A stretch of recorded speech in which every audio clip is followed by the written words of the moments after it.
"Let her play at business," Lady Honora Rothwell had said, waving a dismissive hand towards the small desk, where her niece, Prudence, was hunched over a column of figures. "It keeps her quiet." That quietness, Gideon Devereux would come to learn, was the most dangerous sound in the house. It was the sound of competence, of patience, of a debt being calculated that would one day fall due. For now, however, it was merely the scratch of a nib on cheap paper in a cramped corner of the morning room, a sound easily ignored. Prudence Rothwell did not look up. She had long ago perfected the art of being invisible furniture, a useful secretary and accountant in residence who required no salary, only a small room at the top of the house and the leftovers of her cousin's social life. At 24, she was past the age of blushing debuts, her plain brown hair drawn back in a severe knot, her gray dress the very color of stone and self-effacement. Her aunt, Lady Honora, was neither cruel in the manner of storybook villains who wielded fists, but in the far more insidious way of polite society. Her weapons were the raised eyebrow, the casual oversight, the public reminder of Prudence's dependent status. "My late husband's poor niece," she would sigh to visitors, a performance of charity that cost her nothing. In truth, Prudence earned her keep 10 times over. It was her meticulous accounting that kept the Rothwell household, perpetually teetering on the edge of ruin, from collapsing entirely. It was she who negotiated with the tradesmen in Marley, who stretched a pound until it wept, who knew to the last farthing how much was owed for wine and how much could be spared for Louisa's new gloves. All of this she recorded not in the official household ledger, which was a work of optimistic fiction, but in a small, battered, leather-bound book of her own. It was her one true possession, a testament to reality in a house built on pretense. Today, the pretense was at a fever pitch. The Duke of Kestrel Chase was expected. Gideon Devereux was a name spoken in the county with a mixture of awe and apprehension. Immensely wealthy, recently returned from the continent, where he had attended to the final affairs of a distant war, he was a widower of some 10 years, though he was not yet 40. He was the season's great prize, and Lady Honora intended for her pretty, placid daughter Louisa to claim him. The house had been turned upside down. Flowers, bought on credit, Prudence would have to find a way to settle, filled every vase. Louisa was arrayed in a new gown of pale blue muslin, her golden curls arranged just so. "Prudence, do see to the refreshments," Lady Honora commanded, not looking at her. "And for heaven's sake, try not to look so industrious when he arrives. It is unbecoming." Prudence blotted the final entry in her ledger, 17 shillings for lemon biscuits and imported tea, and closed the book. She did not argue. She had learned long ago that tears and arguments changed nothing. Action was the only thing that mattered. She rose, her movements economical and quiet, and went to the kitchens to ensure the tea was hot and the silver polished. She was checking the arrangement of porcelain cups on the tray when the sound of a carriage arriving on the gravel drive sent a tremor through the house. Through the kitchen window she saw him, a tall man, dressed in severe black, who moved with a stillness that was more intimidating than any bluster. He did not smile at her aunt's effusive greeting. His gaze swept over the front of the house, analytical and cold, as if he were calculating its worth or its weakness. Prudence felt a strange, unwelcome flutter of something. Not fear, recognition. He was a man who, like her, seemed to live in a world of facts, not flourishes. And then he looked towards the house, his gray eyes seeming to pierce the very stone. And for a terrifying second, she felt as if he could see her, standing there in the shadows, with the silver teapot in her hand. The Duke of Kestrel Chase was as silent as his reputation suggested. He sat in the Rothwells' drawing room, a granite island in a sea of chattering muslin and clinking china. Lady Honora filled the silence with a breathless monologue about the county, the weather, and the particular brilliance of her daughter Louisa, who sat beside her, smiling prettily and offering him small cakes. Gideon Devereux accepted one, his movements precise, his thanks a low murmur. His attention, however, was not on the cloying sweetness of the confection or the rehearsed charm of the young woman beside him. It was roving, taking in the room with an unnerving thoroughness. He noted the slight fray on the edge of the carpet, the faint water stain on the ceiling. The way Lady Honora's smile did not quite reach her eyes. He was a man accustomed to assessing fortifications, and he recognized these as the signs of a household under siege from within. Prudence entered, a ghost in gray, to replenish the tea. She moved so quietly that no one but the Duke seemed to notice her arrival. She took the empty teapot, her hands steady, her eyes cast down. As she turned to leave, Louisa, in a gesture of girlish clumsiness that was perhaps not entirely accidental, knocked over her teacup. The brown liquid splashed across the polished floor and onto the hem of the Duke's immaculate trousers. A flurry of panicked activity erupted. Louisa gave a little shriek. Lady Honora rushed forward with a napkin, flapping it uselessly. "Oh, your Grace, how terribly clumsy of my daughter! Louisa, you foolish girl!" But the Duke's eyes were on Prudence. She had not panicked. She had simply set down the tray, knelt, and with two swift, efficient movements, used her own clean handkerchief to blot the worst of the spill from his trousers before it could set. Then she took the sodden napkin from her aunt and began wiping the floor. She did it all without a word, her face a mask of calm competence. It was the most authentic act he had witnessed since his arrival. "Thank you," he said. The words were quiet, but they cut through the room's frantic energy.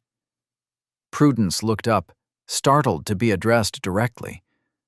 Her eyes, he noticed for the first time, were not gray, but a deep, clear hazel, like water over stones.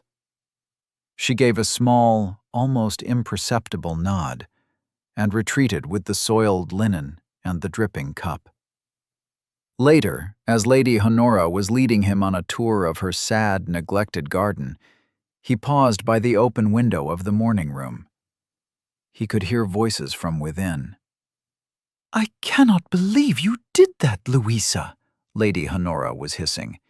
"In front of him, and that ridiculous niece of mine, making a spectacle of herself, mopping the floor like a common housemaid."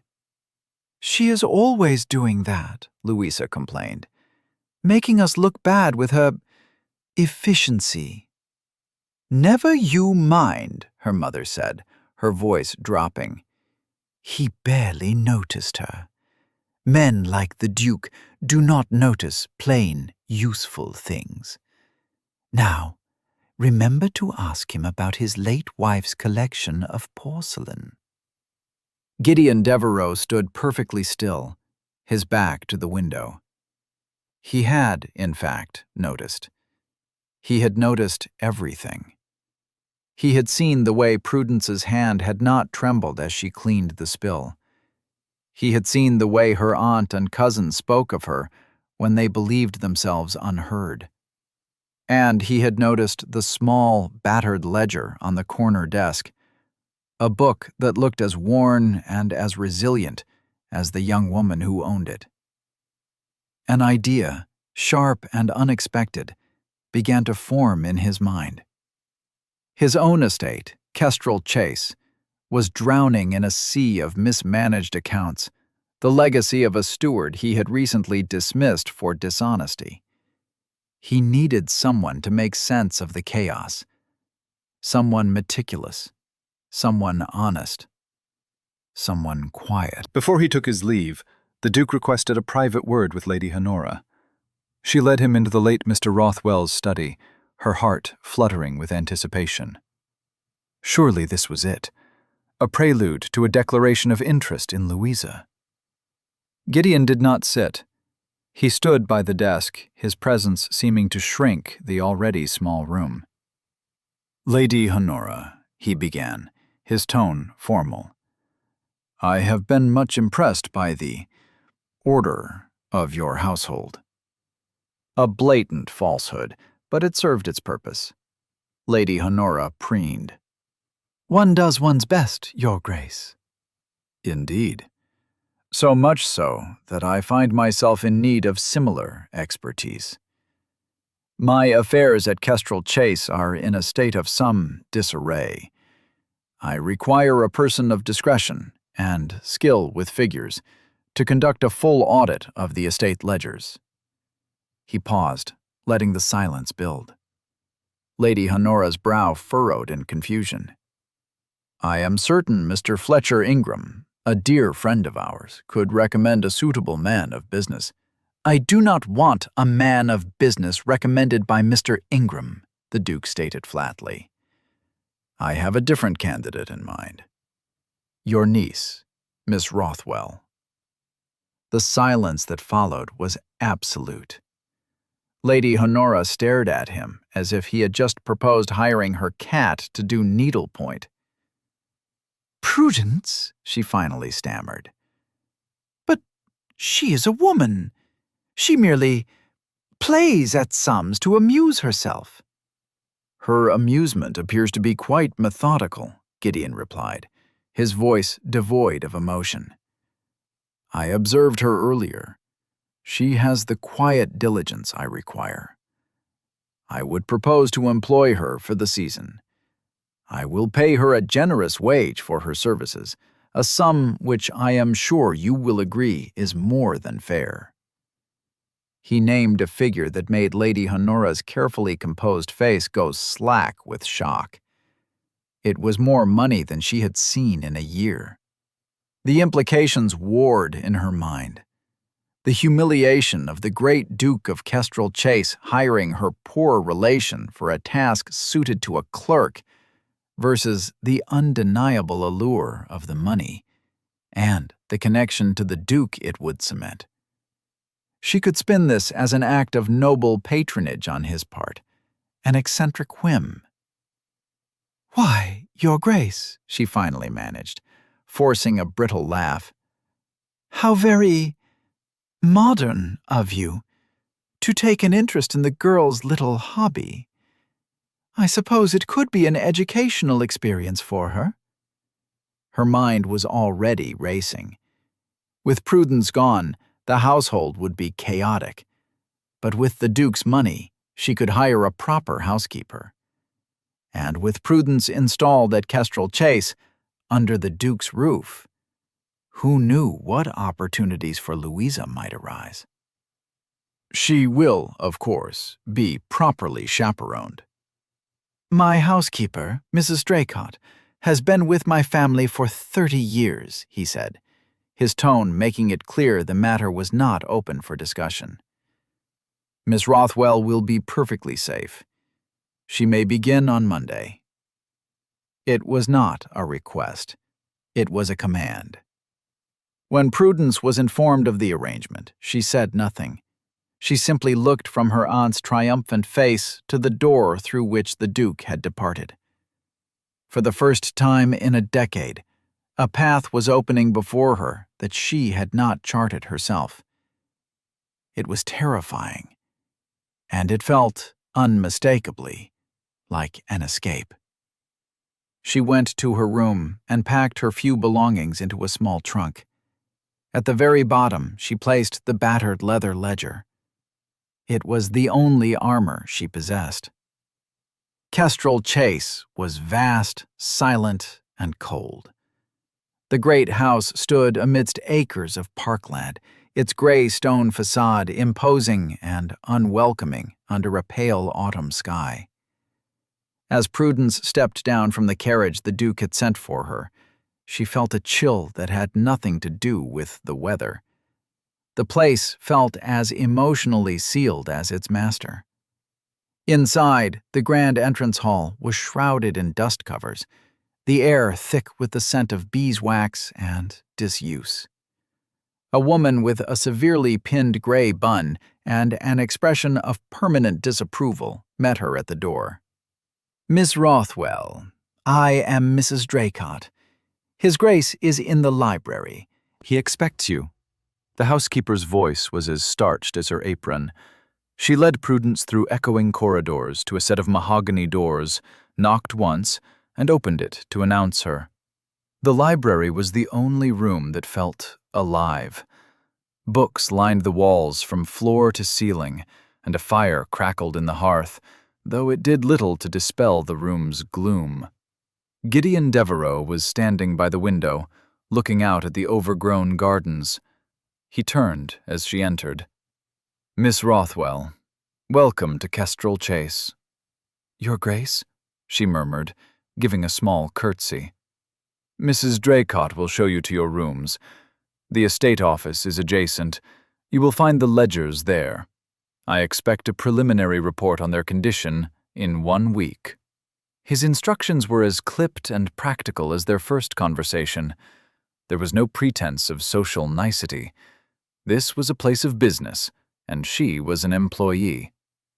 It was a relief. She understood transactions.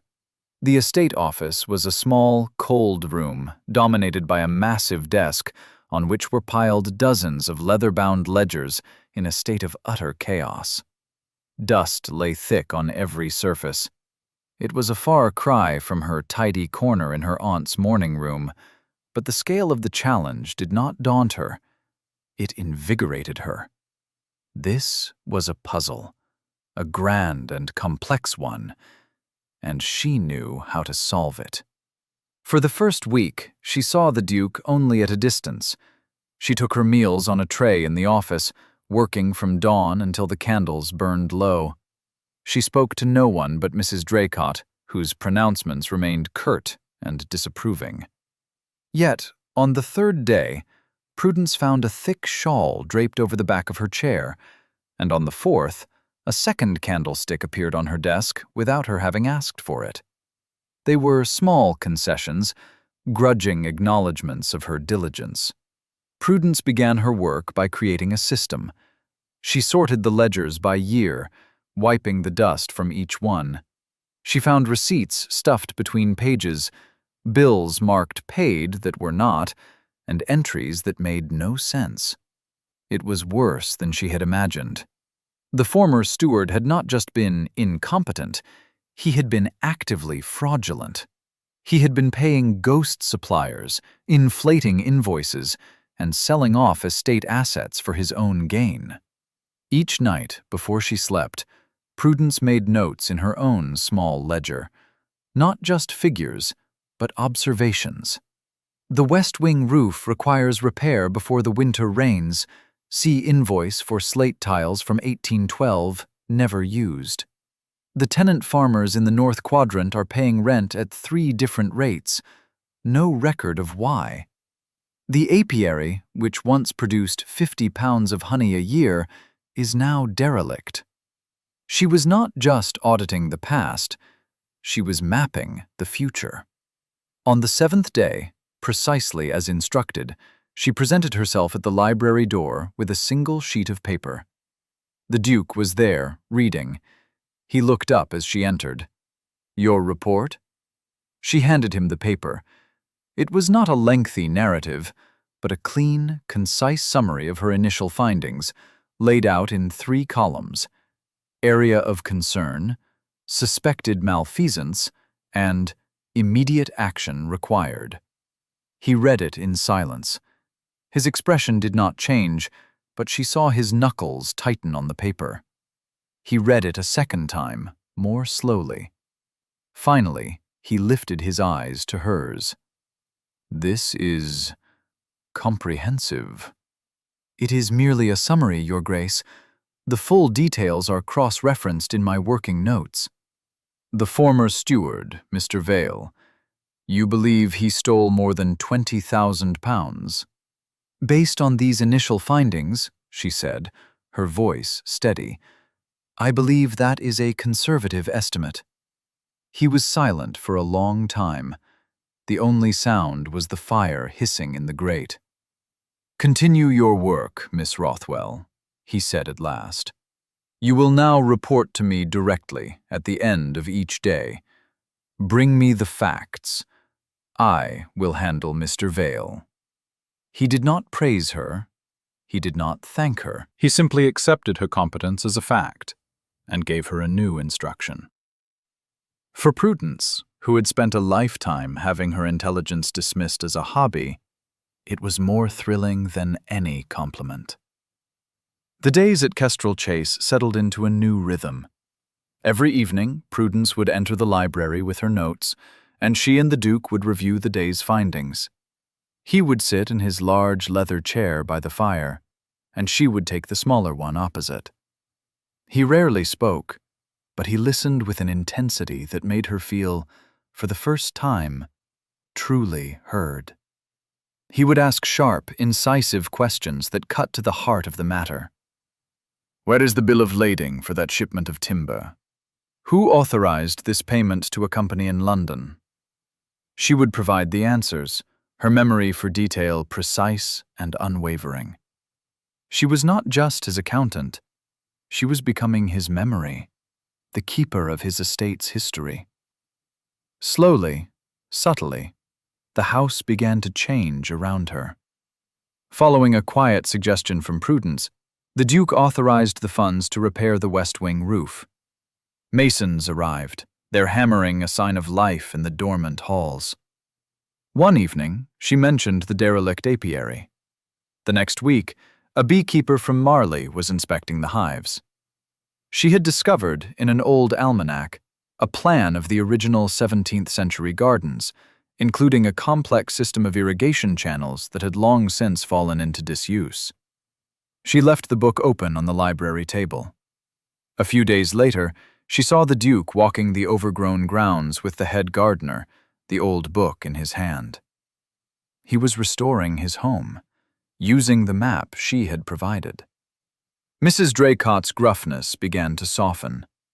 A plate of warm biscuits would appear beside Prudence's afternoon tea. The fire in the estate office would be lit before she arrived in the morning. One day, the housekeeper stopped her in the hall. His Grace has not taken his dinner in the formal dining room since the late Duchess passed, she said, her voice low. He has taken it on a tray in here, every night, for 10 years. Last night, he ordered me to lay a second place, for you. Prudence was stunned into silence. That evening, a small table was set for two near the library fire. They ate in their customary silence, but it was a different kind of silence now. It was not empty, but companionable. It was the quiet of two people who understood each other without the need for frivolous words. Gideon found himself watching her, the way the firelight caught the stray wisps of her brown hair, the focused intensity of her gaze when she spoke of crop yields or livestock prices. She was not beautiful in the way Louisa Rothwell was. Her appeal was not in softness or decoration, it was in her substance, her unshakable integrity. It was not pity he felt for her, or even gratitude. It was something harder and more respectful. It was admiration, and it was beginning to feel dangerously like something more.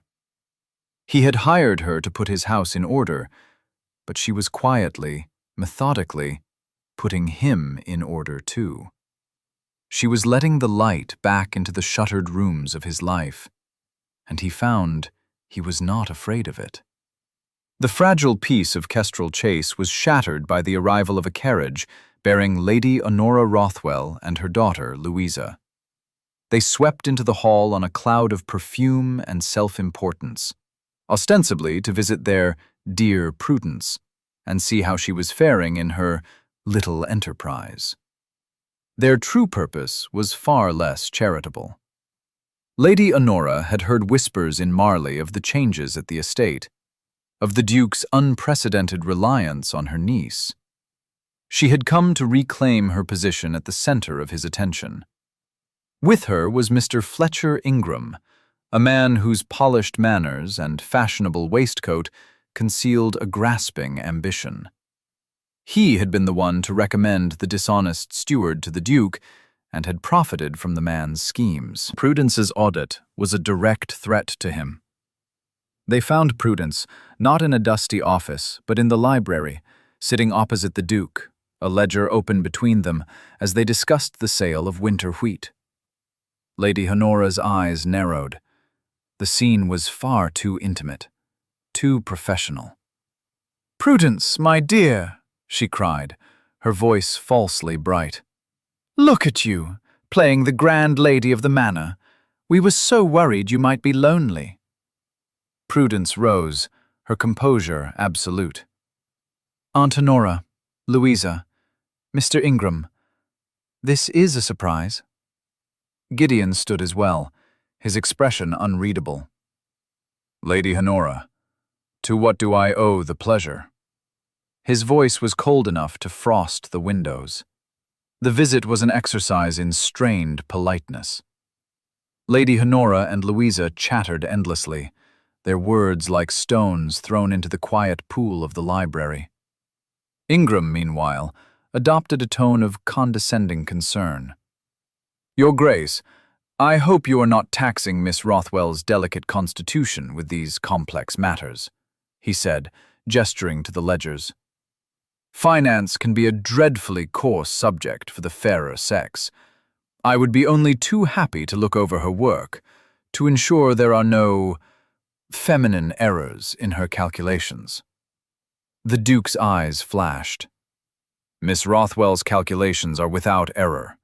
Her constitution is robust." The snub was blatant. Ingram's smile tightened. Over the next few days, he and Lady Honora began their insidious campaign. They could not attack the Duke directly, so they attacked Prudence. Ingram spread rumors in Marley that the plain little niece had bewitched the grieving Duke, using her access to his finances to manipulate him.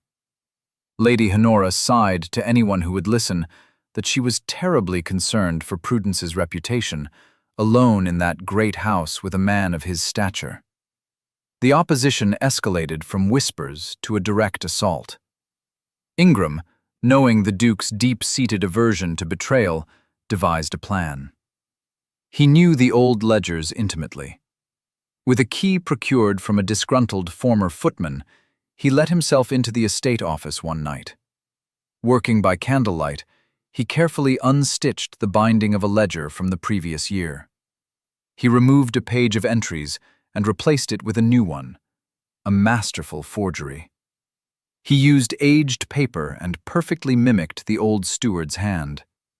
The new page showed a series of small, regular payments to a bank in a town Prudence had once lived in, payments for which there were no corresponding receipts. It was a subtle poison, designed to look not like grand theft, but like the quiet, desperate skimming of a poor relation. He left the ledger on top of the pile, where the Duke was sure to see it. The following evening, the atmosphere in the library was different. The comfortable silence was gone, replaced by a tense, heavy quiet. Gideon did not look at Prudence as she entered. He was standing by the mantelpiece, his back rigid. On the table before him lay the altered ledger, open to the forged page. "Miss Rothwell," he said, his voice dangerously low, "there appears to be a discrepancy." He gestured to the book. Prudence stepped forward and looked at the page. She saw the entries, the familiar name of her old town, the steady drain of funds. A cold knot of fear tightened in her stomach. She knew instantly what it was, but she did not know how to fight it. It was her word against the written record.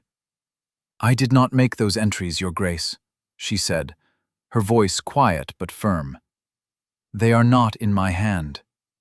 "No," he said, his voice like stone.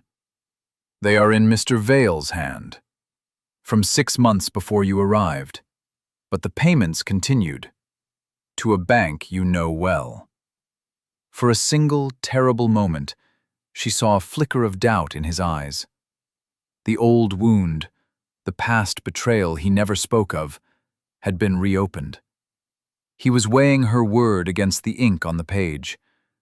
This was the true test. She did not cry. She did not plead. She had learned long ago that hysteria was an admission of guilt. She straightened her shoulders and met his gaze directly. "May I see the household receipt book from my aunt's house in Marley?" she asked. "And my own ledger." He looked at her, surprised by the strange request. But he nodded to a footman, and an hour later a rider returned with the requested items. Prudence opened her own small, battered book, her sanctum of facts. She turned to the pages from 6 months ago. "On the 5th of March," she said, her voice clear and steady, "the ledger claims a payment of £5 was made from the Kestrel Chase accounts. However, on that day, I was in Marley. I have a dated receipt here, signed by the fishmonger, for 2 shillings for a delivery of mackerel to my aunt's house. I signed for it myself." She pushed the receipt across the table. "On the 12th of March, another payment.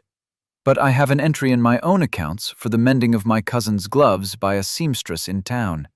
I paid her 4 pence and noted the date."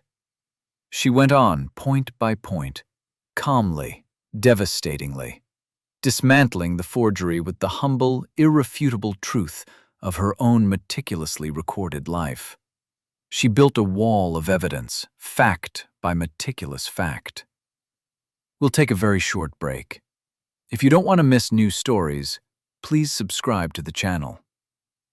As she spoke, the doubt in Gideon's eyes was replaced by something else, a slow burning fury.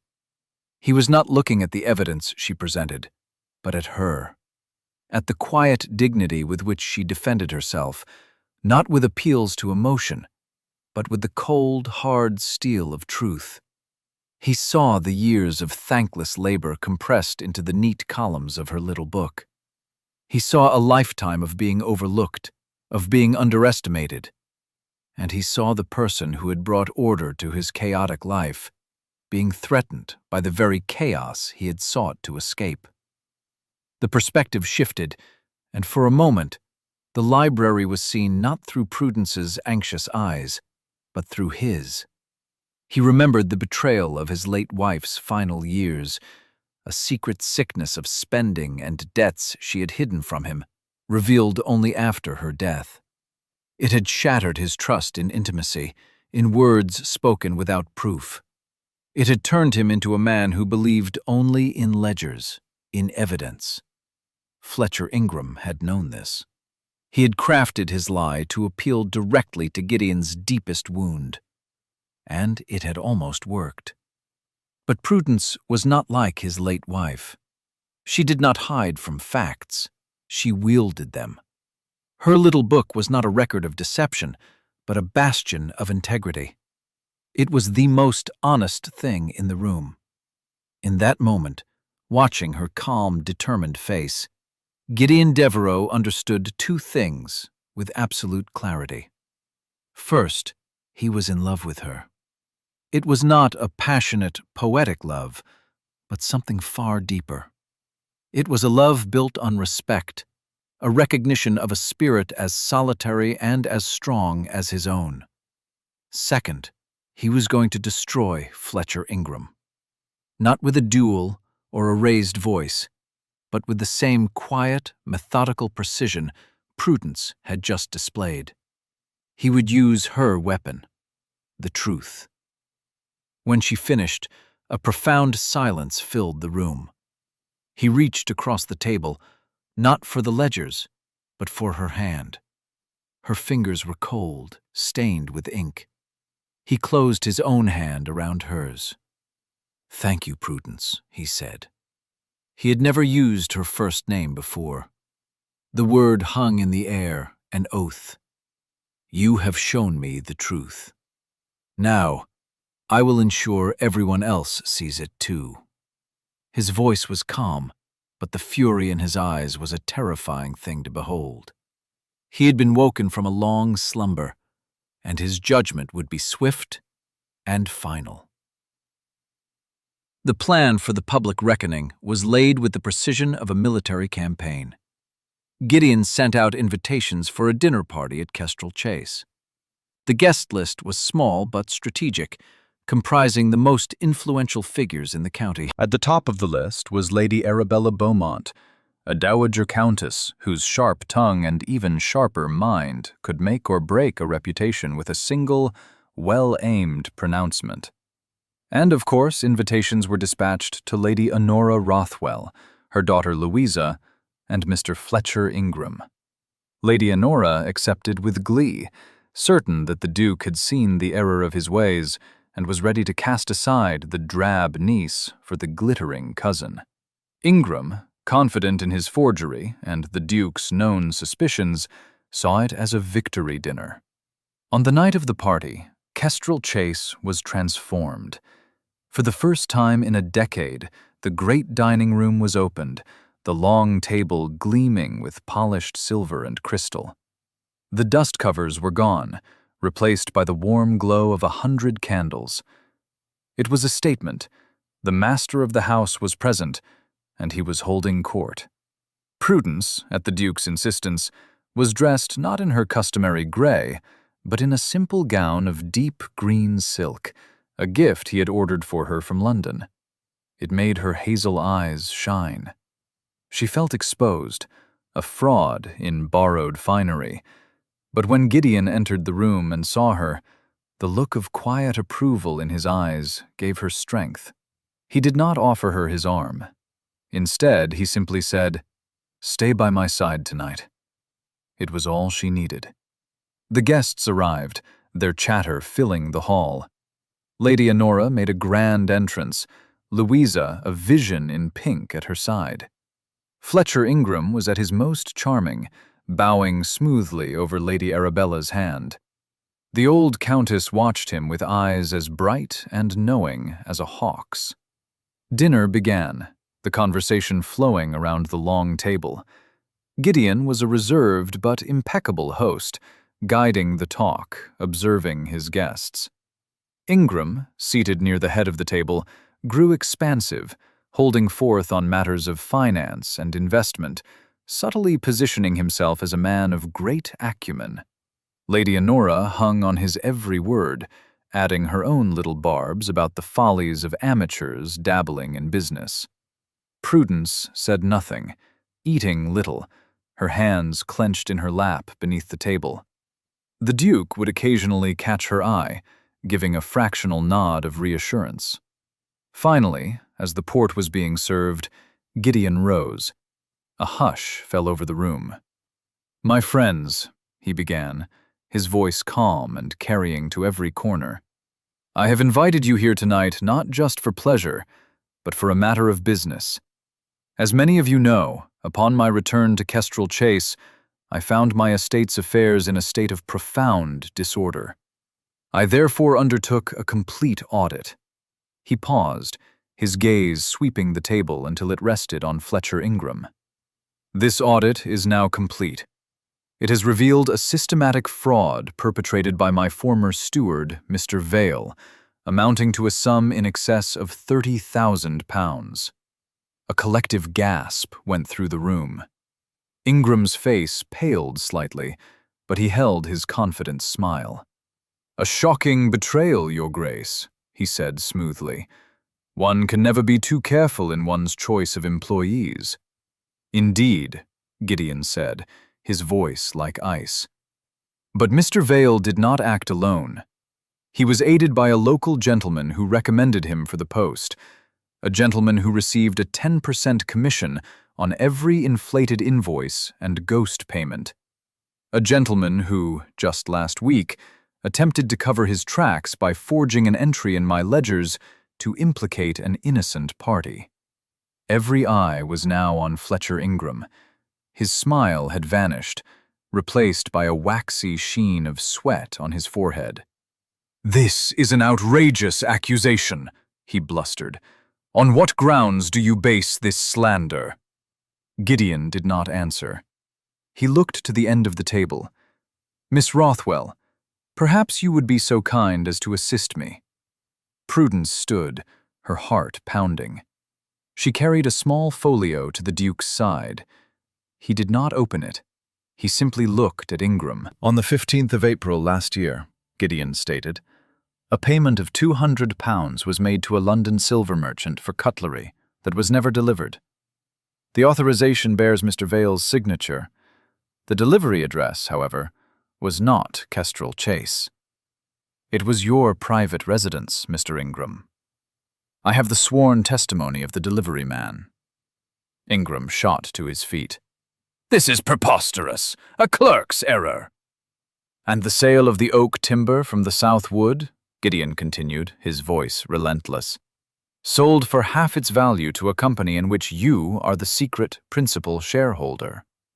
I have the land registry documents. He went on, laying out the evidence piece by piece, a calm, surgical dissection of Ingram's greed. He presented no ledgers, only the final, damning conclusions. He had taken Prudence's raw data and forged it into an unshakable weapon.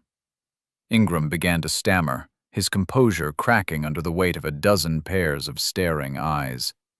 He looked to Lady Honora for support, but she was staring at him in horror, realizing the depth of her miscalculation. And what of you, Lady Honora? Gideon said, turning his cold gaze upon her. Mr. Ingram was not only your friend, but your broker. He arranged for you to borrow heavily against your daughter's future marriage prospects, at an exorbitant rate of interest. The lender? One of his own shell companies. You were, I believe, 3 days from foreclosure. Lady Honora made a small, choking sound. Louisa burst into tears. The room was utterly silent. Then Lady Arabella Beaumont spoke, her voice cutting through the tension like a shard of glass. Well, she declared, looking directly at a crumbling Fletcher Ingram. It seems Mr. Ingram's business acumen is matched only by his tailors. All surface and very shoddy underneath. It was a death sentence. The public humiliation was absolute, delivered not with a shout, but with cold, inescapable facts. Fletcher Ingram stumbled from the room without another word. Lady Honora, her face a mask of ruin, pulled a sobbing Louisa to her feet and followed. The remaining guests sat in stunned silence. Prudence had not said a word, yet her quiet competence had brought down 2 houses. Gideon looked at her, and in his eyes she saw not just victory, but a profound and unwavering trust. Her vindication was complete. After the last of the scandalized guests had departed, a deep quiet settled over Kestrel Chase. The great dining room, with its guttering candles and remnants of a feast, felt like a battlefield after the fighting was done. Mrs. Draycott and the staff moved silently, clearing the table, their movements efficient and respectful. They knew what had transpired. They had seen the fall of the proud and the vindication of the quiet. Prudence had retreated to the library, the scene of her trial and her triumph.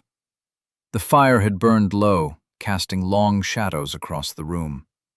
The Kestrel Chase ledgers were now in neat, orderly stacks on the shelves.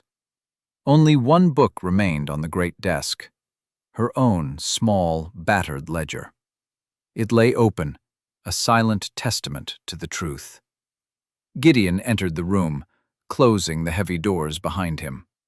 He walked not to the desk, but to where she stood by the window, looking out into the moonlit garden. He came to a stop beside her, following her gaze. For a long time, neither of them spoke. The silence was not the tense, watchful quiet of before, but a deep, settled peace. The gardens will need a great deal of work come spring, he said at last, his voice softer than she had ever heard it. They will, she agreed. The soil is good. It just needs attention. Everything does, he murmured, more to himself than to her. He turned to face her. In the dim light, his severe features were softened. The guard he perpetually held was, for the first time, lowered. "Tonight," he said, "you spoke no more than a dozen words." Yet you were the most powerful person in that room. I only presented the facts, Your Grace. You are the facts, Prudence, he corrected her gently. Your integrity, your honesty. I had forgotten such things could exist so plainly. He reached out and took her hands. They were no longer ink-stained, but they felt small and fragile in his. He held them as if they were the most precious things he had ever touched. When I first returned to Kestrel Chase, he said, his voice a low confession, this house was a reflection of my own heart. Empty, disordered, neglected. I believed in nothing but what could be proven on paper. I trusted no one. He looked down at their joined hands. You have brought order to more than just my accounts. You have restored the foundations. He took a breath, as if the next words were the most difficult he had ever spoken. The bank in Marley has been instructed. From tomorrow, they will require 2 signatures for any significant transaction concerning the Kestrel Chase estate. The Duke's and yours. Prudence's heart seemed to stop. She looked up at him, her hazel eyes wide with a question she did not dare to ask. He knelt, not with a courtier's flourish, but with the solid, deliberate movement of a man making a binding vow. He knelt before her on the library floor, the powerful Duke of Kestrel Chase, before the poor relation in the borrowed green dress. I am not a man for poetry, Prudence Rothwell. I deal in contracts, in agreements. I am asking you to make that arrangement permanent, to sign with me, always, as my wife, as the Duchess of Kestrel Chase. It was not a plea for rescue. It was a declaration of partnership, a recognition of her worth that went beyond any ledger. Tears she had refused to shed in humiliation or fear now welled in her eyes, tears of profound, overwhelming joy. Yes, she whispered, the single word encompassing everything. Yes, plainly. He rose and gently brushed a tear from her cheek with his thumb. And then he lowered his head and kissed her, a kiss that was not of passion, but of promise. A quiet, solemn sealing of their contract, witnessed only by the silent, watching books. 1 year later, the first crocuses of spring were pushing their way through the damp earth at Kestrel Chase. The west wing roof was fully repaired, its new slate gleaming in the pale sun. The sound of children's laughter could be heard from the direction of the newly cleared gardens, where the tenants' families had been invited for a small picnic. The house was no longer silent. It was filled with the quiet hum of a life well lived. Prudence, now the Duchess of Kestrel Chase, stood on the terrace, not with a ledger, but with a sketchbook.